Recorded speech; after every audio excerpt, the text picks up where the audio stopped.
itulah tadi teman-teman, tarian daripada Sikapur Sirih, tarian Sikapur Sirih, penyambutan daripada Ibu Saniat Hajah Saniatul Latifah SEMM, anggota DPR RI Dapil Jambi.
Bismillahirrahmanirrahim.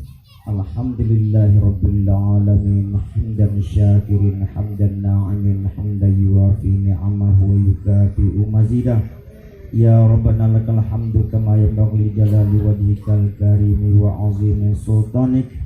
Allahumma ighfir lana dzunubana wal walidayna warhamhuma kama rabbayana shaghira. Walidjami'il mu'minina wal mu'minati wal muslimina wal muslimati birahmatika ya arhamar rahimin. Allahumma ighfir lana dzunubana wa kaffir 'anna sayyi'atina wa tawaffana ma'al abrar wa adkhilna jannata ma'al abrar ya azizu ya ghaffar ya rabbal alamin. Allahumma ansurna fa innaka khairun nasirin waftah lana fa innaka khairul fatihin waghfir lana fa innaka khairul ghafirin warhamna fa innaka khairur rahimin warzuqna fa innaka khairur raziqin wahdina wa najjina minal qaumiz zalimin. Allahumma sallim wal muslimin wa sallim wa arifin wa sallim wa rahmatan lil alamin birahmatika ya arhamar rahimin. Allahumma sallim anfusana wa sallim ahlana wa sallim dinana wa sallim amwalana wa sallim zuru'ana wa sallim ustazina kama sallamta li ruhi fil jasadi innaka ala kulli syai'in qadir. Rabbana zalamna anfusana wa illam taghfir lana wa tarhamna lanakunanna minal khasirin. Rabbana la tuzigh qulubana ba'da idh hadaitana wa hab lana min ladunka rahmatan innaka antal wahhab. Rabbana atina fid dunya hasanatan wa fil akhirati hasanatan wa qina azabannar. Subhana rabbika rabbil izzati amma yasifun wa salamun alal mursalin walhamdulillahi rabbil alamin.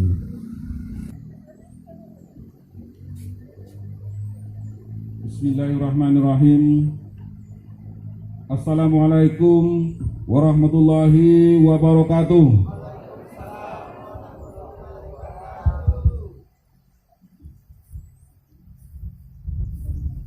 Alhamdulillahirabbil alamin. Assalatu wassalamu ala asrafil anbiya'i wal mursalin wa ala alihi wa sahbihi ajma'in. Rabbi israh li sadri wa yassir li amri wahlul 'uqdatam min lisani yafqahu qawli amma ba'du. Yang sama-sama kita hormati sekaligus yang sama-sama kita banggakan, anggota DPR Komisi 9 Ibu Hajah Saniatul Latifah SEMM, sekaligus beliau sebagai Ketua Tim Penggerak PKK Kabupaten Tebo. Kemudian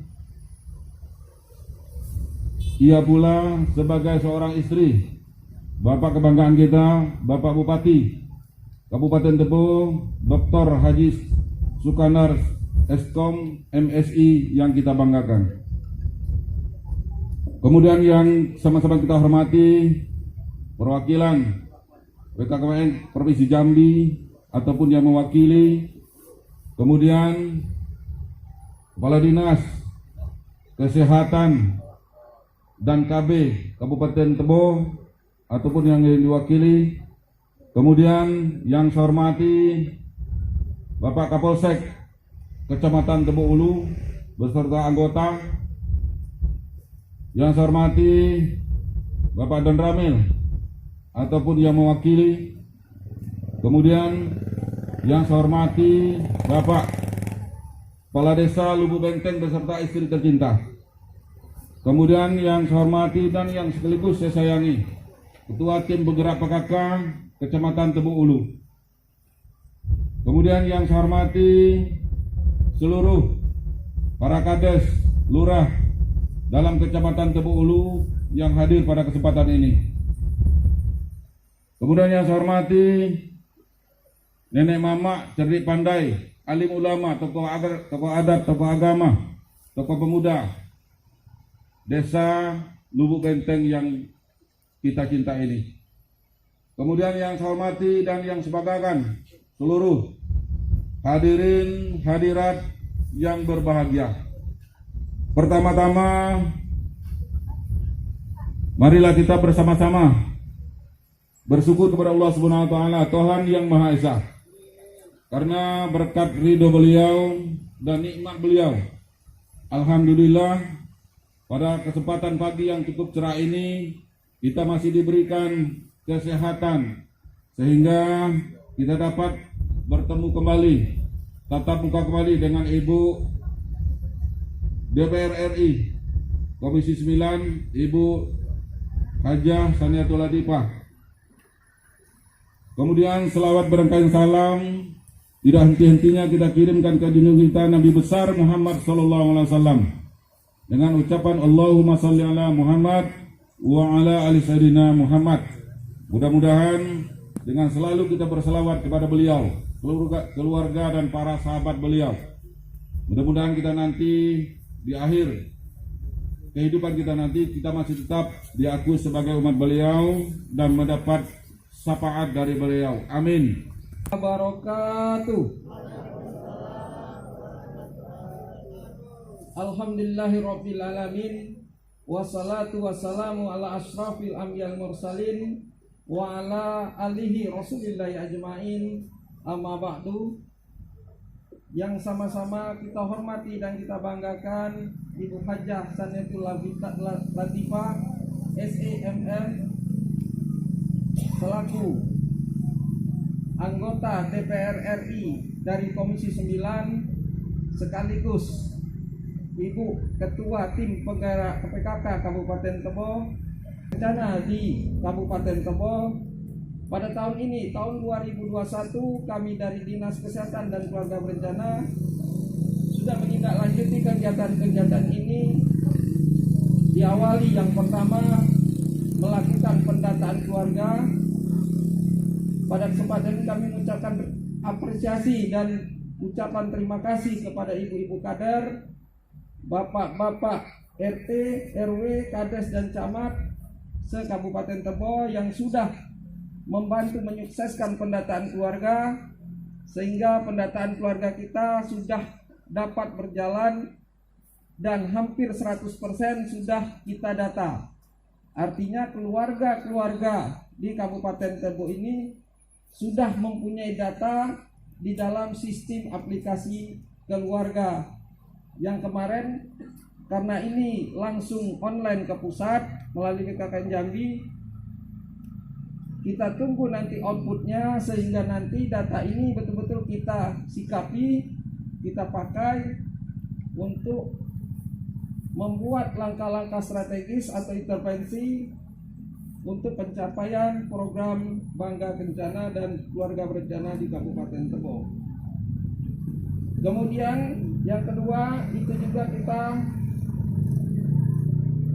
mendata keluarga-keluarga kita yang mempunyai anak stunting.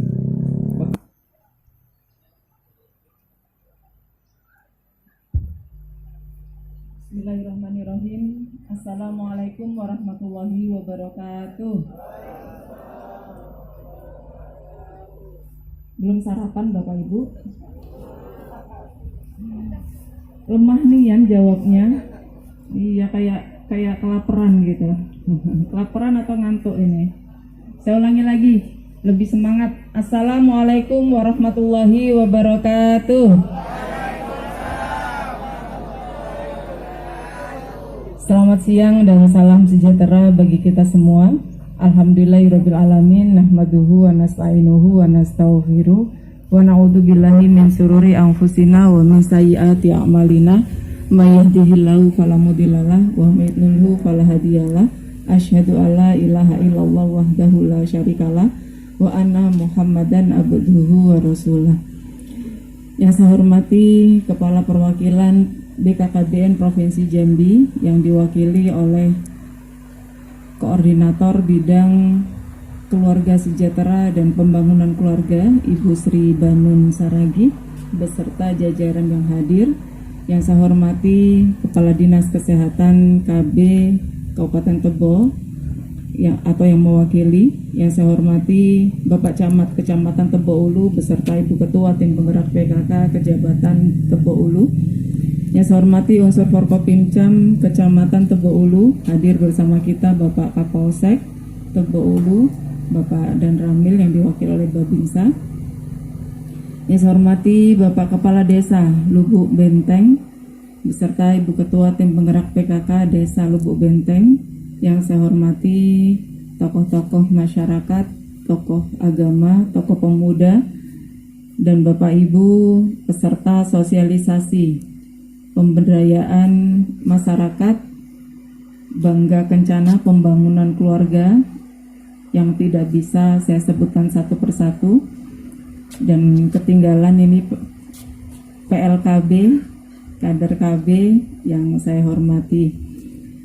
Pertama-tama kita panjatkan puji dan syukur kehadirat Allah Subhanahu wa taala karena pada pagi menjelang siang ini kita dapat berkumpul untuk mengikuti sosialisasi pembangunan keluarga yang masuk di dalamnya yang tadi sudah disampaikan oleh laporan Kepala Dinas yang disampaikan oleh perwakilannya tadi. Mudah-mudahan kegiatan kita pada pagi hari ini ada oleh-oleh, ada ilmu yang dibawa pulang sehingga nantinya bisa disampaikan, bisa dilaksanakan di dalam keluarga, dan tentunya bisa ditularkan ke keluarga yang lainnya. Dikarenakan apa? Ini sangat penting untuk generasi kita yang akan datang. Karena negara kita bagaimana bisa maju jika kita tidak memiliki generasi yang berkualitas dan handal. Untuk itu berawal dari keluarga, berawal dari orang tua, bagaimana menjadikan generasi di dalam keluarganya menjadi generasi yang betul-betul berkualitas. Mudah-mudahan kegiatan ini berjalan dengan baik, sukses, dan tentunya bermanfaat bagi kita semua. Amin, Allahumma amin. Salawat teriring salam senantiasa kita hadiahkan ke pundak baginda agung kita, Nabi besar Muhammad SAW. Semoga di yaumil akhir nanti kita mendapatkan syafaat darinya. Amin. Bapak Ibu yang saya hormati, pertama saya haturkan ribuan terima kasih dan juga penghargaan yang setinggi-tingginya kepada masyarakat Desa Lubuk Benteng.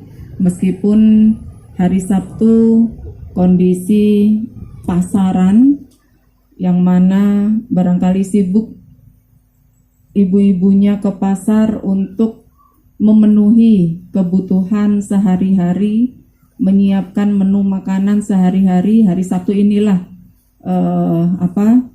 harinya ke pasar untuk mencari bahan makanan untuk nantinya disiapkan di hari-hari selanjutnya. Namun Bapak Ibu masih menyempatkan untuk hadir di sini. Itu artinya Bapak Ibu peduli dengan apa yang nanti kami sampaikan mengenai pembangunan keluarga. Untuk itu sekali lagi saya ucapkan ribuan terima kasih dan juga penghargaan yang setinggi-tingginya. Yang kedua kalinya, program sosialisasi ini adalah program kemitraan antara Komisi 9 DPR RI yang mana saya ada di dalamnya bersama dengan mitra kerja kami yaitu BKKBN Pusat. Dalam hal ini dilaksanakan oleh BKKBN Provinsi Jambi. Yang tujuannya tiada lain adalah bagaimana membantu sebuah keluarga Indonesia yang betul-betul bahagia, sejahtera, dan menghasilkan generasi-generasi yang handal dan berkualitas. Termasuk di dalamnya adalah tentang penanganan stunting. Karena Badan Kependudukan dan Keluarga Berencana Nasional atau BKKBN selaku Ketua Pelaksana Penanganan Stunting yang ditunjuk langsung oleh Presiden Joko Widodo, maka tugas berat dan amanah ini yang harus dijalankan karena untuk secara nasional data stunting masih di angka 27% dan target dari Bapak Presiden kita, tugas yang diberikan kepada BKKBN untuk bisa menurunkan di angka 14. Ini semua butuh kerjasama kita, karena seyogianya penanganan stunting, pencegahan stunting itu diawali dari keluarga. Kenapa stunting itu penting? Kenapa stunting ini harus ditangani? Ada yang tahu Bapak Ibu alasannya? Stunting itu apa? Ada yang tahu stunting itu apa? Enggak tahu. Stunting itu gagal tumbuh. Gagal tumbuh pada balita dikarenakan kurangnya gizi. Dan itu diketahui ketika dia berumur 2 tahun. Dan prosesnya di awal kehamilan. Jadi mulai dari kehamilan itu dia sudah kurang gizinya. Sehingga ketika lahir ke dunia gizinya juga tidak dicukupi, akhirnya terindikasi atau terkena stunting tadi. Yang harusnya 2 tahun itu tinggi badannya 2 kali lipat dari usia lahir, umpama lahir dia 50. Ini yang normal ya Bapak Ibu ya, 50. Nah usia 2 tahun dia seharusnya tingginya sudah 100. Tetapi ketika diukur pas usia 2 tahun kok dia masih 60 atau masih 70 cm, kemudian badannya juga lemah, sakit-sakitan, nah itu sudah otomatis dikatakan stunting. Tetapi kalau ada anak yang pendek tetapi gesit, cerdas, nah itu berarti keturunan, ada keturunannya.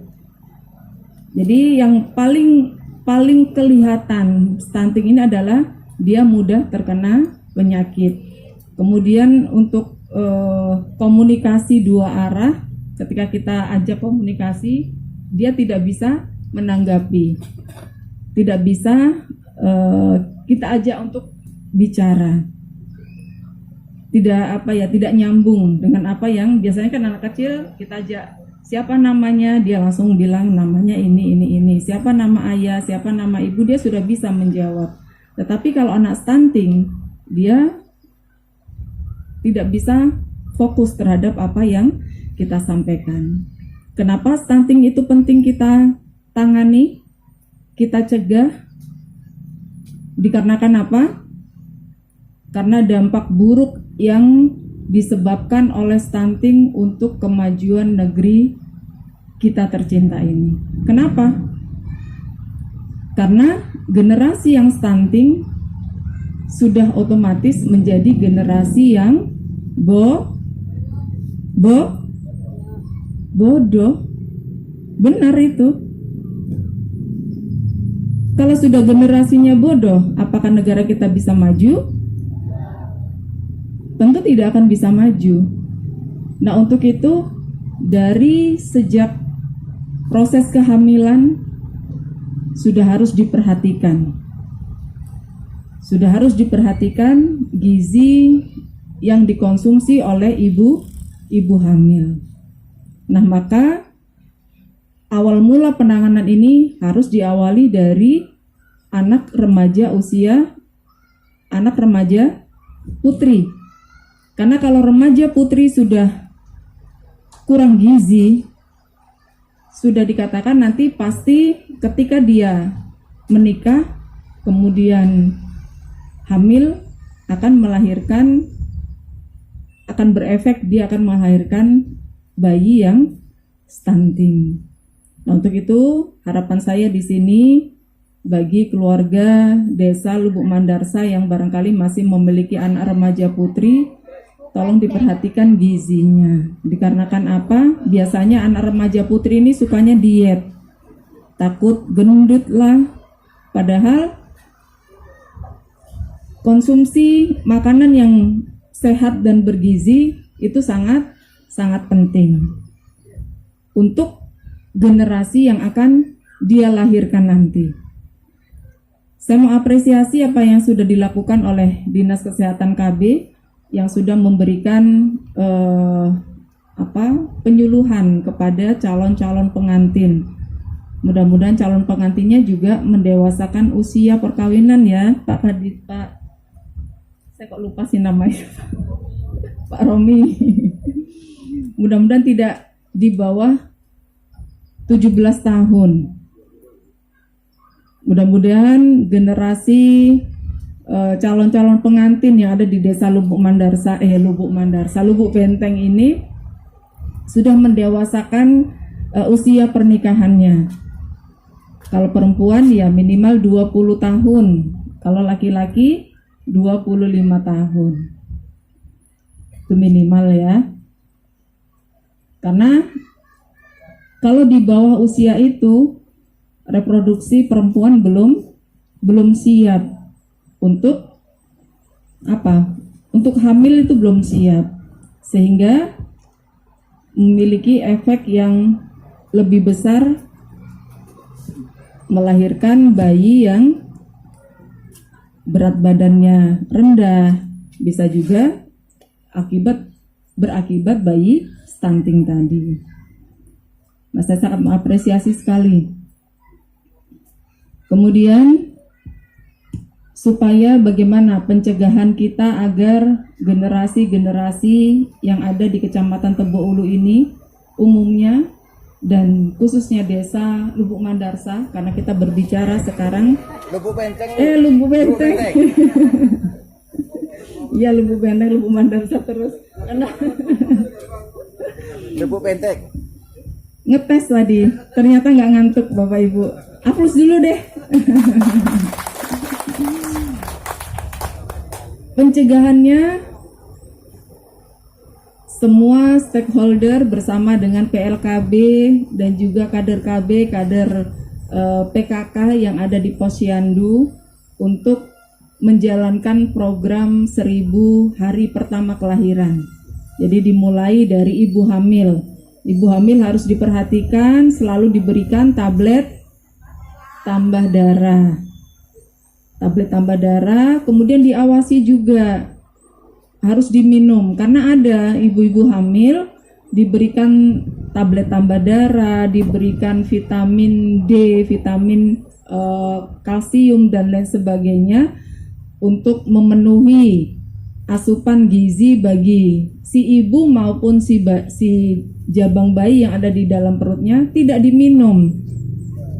Jadi saya minta kepada para kader juga, terutama para suami ini ya, suaminya si ibu hamil masing-masing, untuk menjadi pengawas supaya si ibu ini selalu rutin meminum atau mengkonsumsi tablet tambah darah maupun vitamin-vitamin yang diberikan oleh bidan maupun dokter, di mana si ibu atau si ibu hamil ini memeriksakan diri ke bidan atau dokter. Karena tanpa diawasi, namanya ibu hamil kadang kan ada mual dan lain sebagainya, malas minum tablet tambah darah dan lain sebagainya. Nah, sebagai seorang suami, sebagai pasangan yang baik, ingatkan terus kepada istrinya. Itu untuk selalu sosialisasikan ketika dia melahirkan untuk memberikan ASI eksklusif. ASI eksklusif selama berapa bulan? Berapa? 6 bulan. Artinya ASI eksklusif ini hanya khusus ASI saja, tidak diberikan makanan tambahan yang lainnya selama 6 bulan. Jadi khusus selama 6 bulan ini diberikan ASI. Setelah itu boleh diberikan makanan tambahan setelah 6 bulan ke atas. Dan kalau bisa selama 2 tahun balita diberikan ASI. 2 tahun baru diberhentikan, baru disapih kalau kita bilang ya, baru diberhentikan dari ASI-nya. Setelah itu ketika barangkali si balita tadi dibawa ibunya ke posyandu, ada timbangan di situ, selalu dipantau ya untuk berat badannya.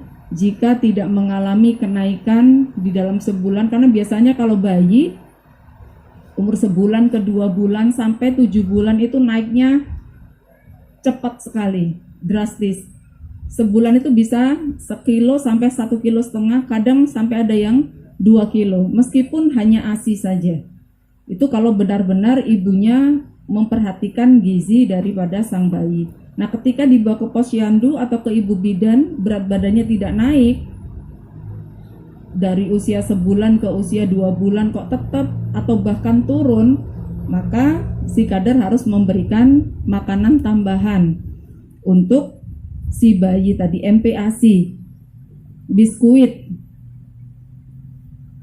Saya juga selalu membawa itu karena saya ada program bersama dengan Kementerian Kesehatan RI, membawa biskuit bayi, balita dan juga ibu hamil yang kita tujukan untuk ibu hamil yang kurang atau KEK atau kurus ya, ibu hamil yang kurus dan juga balita yang kurus juga.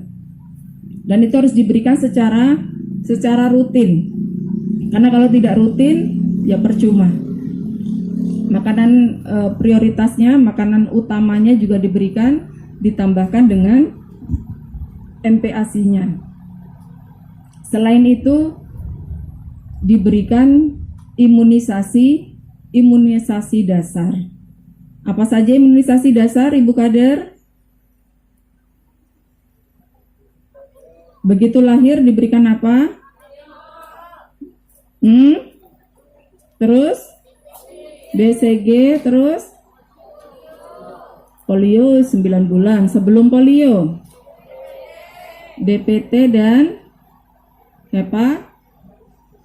hepatitis ya, DPT-HB. DPT-HB itu untuk difteri dan hepatitis, baru polio. Terus apa lagi? Untuk mencegah cacar, MMR ya, MMR. Itu kalau MMR sudah di atas 1 tahun, 1 tahun 2 bulan biasanya baru diberikan MMR untuk mencegah cacar air, agar terhindar seandainya pun kena cacar air tidak separah apabila dia tidak diimunisasi MMR tersebut. Kalau dulu kan zaman kita kecil dulu ya, zaman saya masih kecil dulu, pasti dalam satu kurun waktu itu pasti kena cacar air. Maksudnya sekali hidup ya, sekali hidup itu pasti kena cacar. Saya sendiri dulu pernah kena. Dan sekarang alhamdulillah sudah hampir hilang karena masyarakat kita sudah terbentuk herd immunity-nya. Karena sudah banyak yang divaksin atau diimunisasi MMR tersebut. Dan tahun 2017 kemarin juga menjadi pencanangan secara serentak untuk imunisasi MMR tersebut. Jadi semua balita harus disuntikan MMR untuk pencegahan cacar air. Dan alhamdulillah sekarang sudah mulai hilang. Di sini belum ada taburi ya, Pak Romi ya. Taburia itu bubuk multivitamin yang diberikan kepada balita kurang gizi. Jadi anak-anak yang susah makannya itu diberikan taburia sebanyak 15 saset selama 4 bulan. Jadi satu saset itu diberikan 2 hari sekali. Satu saset dihabiskan dalam pagi ketika dia sarapan. Jadi dicampur dengan nasinya. Kalau bisa nasinya juga jangan yang panas. Ya, nasinya hangat-hangat kuku gitu. Dan jangan dicampur dengan makanan yang berair atau makanan panas. Karena kalau makanan panas dia akan berbau, ada baunya sehingga membuat anak-anak juga tidak mau menghabiskan makanannya. Itu akan berubah warnanya, yang membuat anak-anak juga tidak akan mau untuk menghabiskan makanan. Nah, fungsi dari taburia ini itu sama seperti kalau kan anak-anak sekarang suka ciki ya. Kalau sudah makan ciki, udah ketagihan itu. Nah, sama seperti itu. Jadi taburia ini menimbulkan nafsu makan. Jadi kalau sudah dikasih multivitamin dalam bentuk bubuk taburia ini program nasional, tapi nggak tahu kok di sini belum ada ya. Padahal itu sudah berjalan dari tahun 2014 untuk balita yang kurang gizi dan terindikasi stunting. Itu untuk pencegahannya ya ibu-ibu ya, untuk pencegahannya. Dan untuk penanganannya apabila para kader maupun kader PKK ketika turun ke lapangan dan menemukan balita yang stunting, maka adakan intervensi gizi, konsultasikan ke ahli gizi supaya nanti didorong untuk diberikan bahan-bahan makanan yang betul-betul bisa menumbuhkan atau meningkatkan berat badannya. Jadi yang tadinya hanya sekian takarannya itu akan di-push terus untuk peninggalan daripada si balita ini agar segera naik. Dan tentunya itu ada langkah-langkah dari